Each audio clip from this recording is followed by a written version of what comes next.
इसे देखिए, ये है 3D होलोग्राम। इसे देखने पर ऐसा लगता है कि मानो ये चीजें हवा में उड़ रही।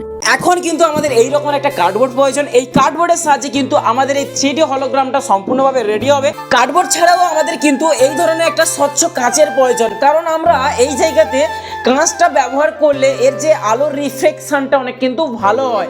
কাঁচের জায়গায় কিন্তু ট্রান্সপারেন্ট শিট ব্যবহার করতে পারো। এই যে কার্ডবোর্ডটা এইভাবে যদি আমরা রাখি, এটা যদি লম্বা বরাবর থাকে, তাহলে এটাকে কিন্তু আমাদের 45 ডিগ্রি অ্যাঙ্গেলে কিন্তু এটাকে আমাদের কাট আউট লাগাতে হবে। বন্ধুরা, পুরো ভিডিও দেখতে গেলে তোমাদের ডেসক্রিপশন বক্স, কমেন্ট বক্স এবং রিলেটেড ভিডিওতে ক্লিক করতে হবে, তাহলে তোমরা পুরো ভিডিও দেখতে পাবে।